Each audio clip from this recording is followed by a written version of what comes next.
এমনিতেই বৈশ্বিক চাপের মুখে দম ফেলতে পারছে না ইহুদিবাদী ইসরায়েলের যুদ্ধবাজ প্রধানমন্ত্রী বেনিয়ামিন নেতানিয়াহু।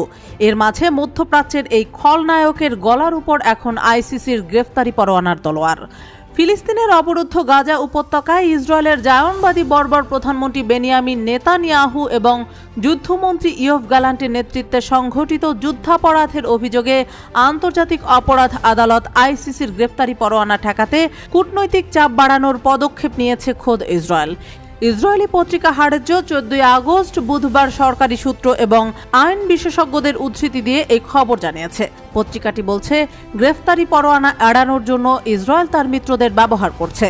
পত্রিকাটির প্রতিবেদনে বলা হয়েছে, সরকারের অনুরোধে তেল আবিবের মিত্র দেশগুলো আইসিসিকে চিঠি দিয়েছে। এসব দেশ বলেছে, হেগ ভিত্তিক আদালতের গ্রেফতারি পরোয়ানা জারি করার এখতিয়ার নেই। যেসব দেশ এই ইস্যুতে আইসিসির এখতিয়ারকে চ্যালেঞ্জ করেছে তাদের মধ্যে রয়েছে আমেরিকা এবং জার্মানি। তবে নরওয়ে, আয়ারল্যান্ড, কলম্বিয়া, মেক্সিকো এবং অন্য কয়েকটি দেশ আদালতের এখতিয়ারের সমর্থনে পর্যবেক্ষণের প্রস্তাব দিয়েছে।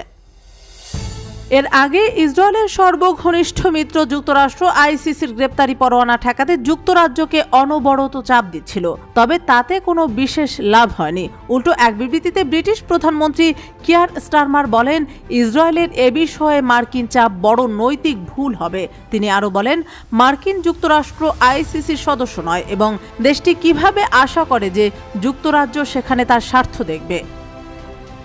এছাড়াও যুক্তরাষ্ট্র বন্ধুকে বাঁচানোর জন্য ইসরায়েলের অন্যান্য মিত্র দেশের দ্বারস্থ হয়েছিল, তবে কোনো সহযোগিতা পায়নি। তাই এবার ইসরায়েল নিজেই নিজের জন্য কূটনৈতিক দিক থেকে চাপ বাড়ানোর পদক্ষেপ গ্রহণ করল।